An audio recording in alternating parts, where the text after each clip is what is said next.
Alright, welcome back to my YouTube station. Today I'm going to tell you the proper way to change an anode rod, which some folks call it a sacrificial rod, in a hot water heater.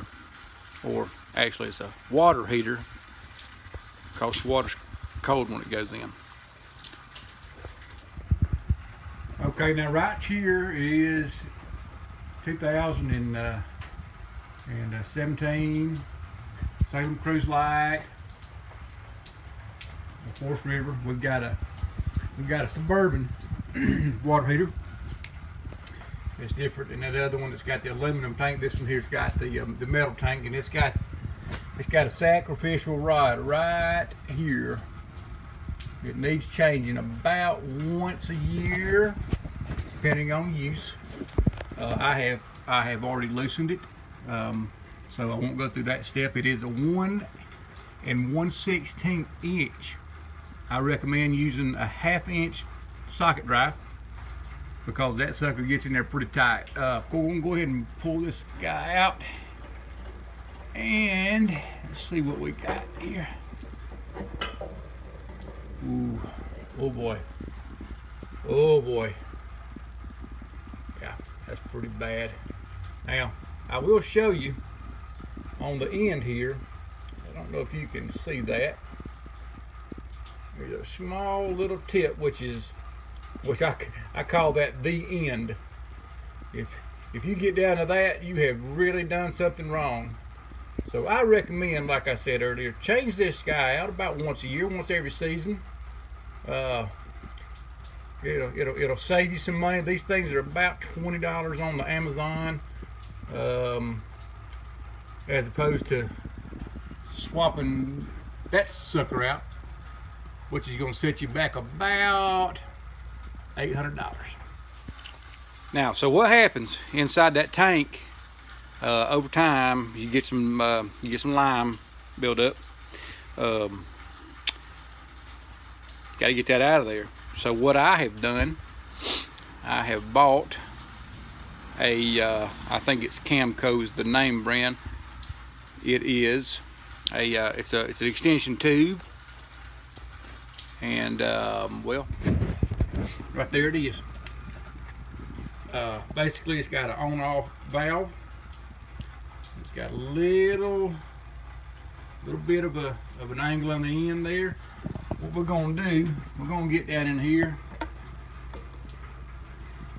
and we're going to blast it. We're going to blast it good too.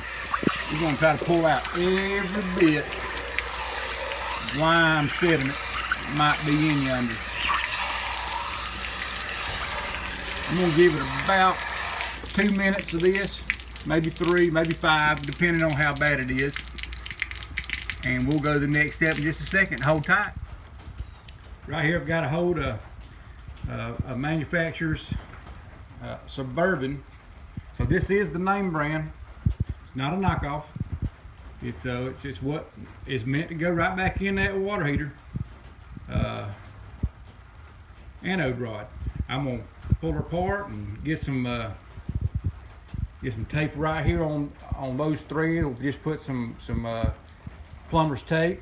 Make sure we got a good tight seal. And we'll put that baby back in. Okay, we're back. I'm about as clean as I'm gonna be inside there. You probably can't see, but it looks pretty darn clear. I've got my tape, plumber's tape, right there on the end, on the threads. And let's replace this anode rod. I recommend highly that you finger tighten this guy in there. It's not to cross thread, because that would lead to further complications, further costs, which we try to avoid. Dynamic. Where's my wrench? Okay, got it here. And so I've got an 1 1/16 socket.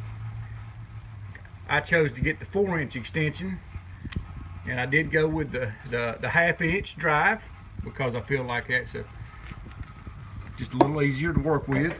And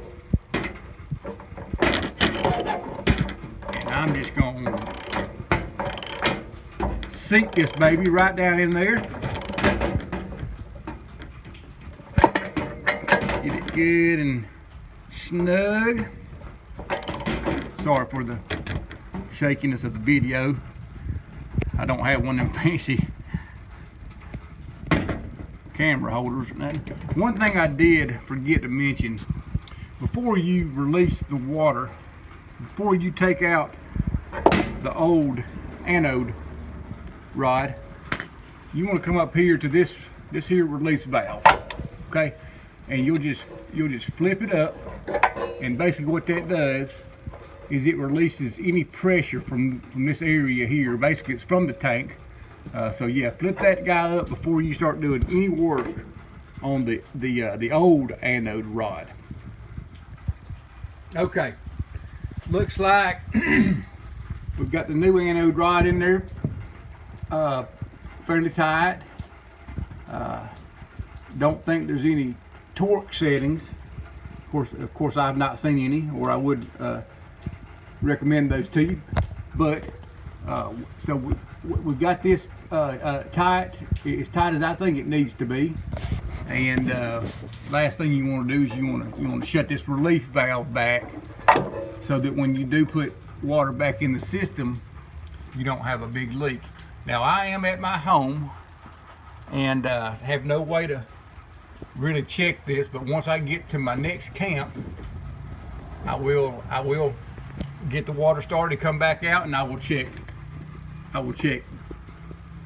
this area here for a leak, and I'll check in here, because those are the only two things that I have fooled with.